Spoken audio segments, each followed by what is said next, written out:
I almost didn't open the invitation. It sat on my kitchen counter for 2 days, white and heavy. My brother's name printed in the same careful font my parents used for holiday cards. A wedding, formal venue, family only plus close friends. My name written as if it still belonged there. I hadn't seen most of them in years. Not because of a fight, not because of a dramatic fallout. I had simply left and they had let me. I told myself I was going for my brother. That was partly true. The other truth was quieter. I wanted to know if I would still feel small in their presence or if that version of me was finally gone. Years ago, the night everything changed, I was sitting at my parents' dining table scrolling through my father's laptop. I was looking for flight details for a trip my fiancé and I were supposed to take. The screen refreshed and an email popped up. It had my fiancé's name in the subject line. I remember thinking it was odd before I even opened it. My father wasn't the type to email casually. He preferred conversations where he controlled the tone. The email was brief, polite, efficient. It talked about concern for my fiancé's future, about stability, about potential, and then it mentioned the amount, $50,000, offered as help, not a bribe, of course, just support, a way out. One sentence stayed with me, sharp and clean. Maya can give you the life Sarah can't. No insults, no cruelty, just a conclusion already reached. I read it twice, not because I didn't understand, but because I needed to accept that this was how my value had been calculated, compared, reduced, decided without me. I didn't confront my father. I didn't call my fiancé. I went upstairs, packed a suitcase, and left before morning. I returned the engagement ring by courier a week later. No note, no explanation. Silence felt like the only thing I still owned.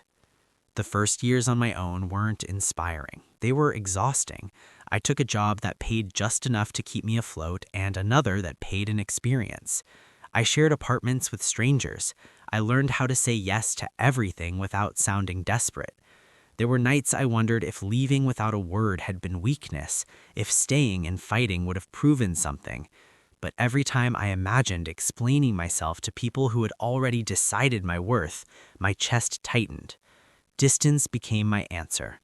Work gave me structure, then momentum, then credibility. I stopped measuring my life against what I'd lost and started measuring it against what I could build. Promotions came slowly, trust came slower, but it came.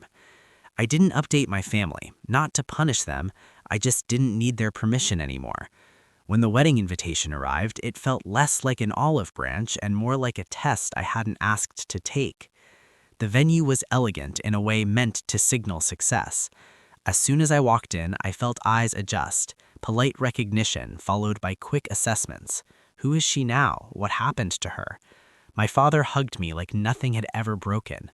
My cousin smiled warmly, her hand resting on the arm of the man I had once planned a life with. He looked older, tired maybe. He avoided lingering. People asked careful questions. Where are you working? Still in consulting, I answered simply. I didn't volunteer details. I let them assume what they wanted. For once, their assumptions didn't touch me. The ceremony passed without incident. Applause rose, cameras flashed, champagne flowed. It was during the reception, as conversations loosened, that something shifted. Sarah. I turned and saw Mark Levinson crossing the room, his expression bright with recognition. He was a senior executive at a partner firm, someone whose opinion carried weight without effort. I didn't know this was your family, he said, shaking my hand. We were just discussing your project last week. The board still talks about how you handled that acquisition. The words landed softly but decisively. Introductions followed, titles were clarified. Someone nearby went quiet. Someone else leaned in. The energy around me changed, not dramatically, but unmistakably. I hadn't announced anything. Authority had arrived on its own.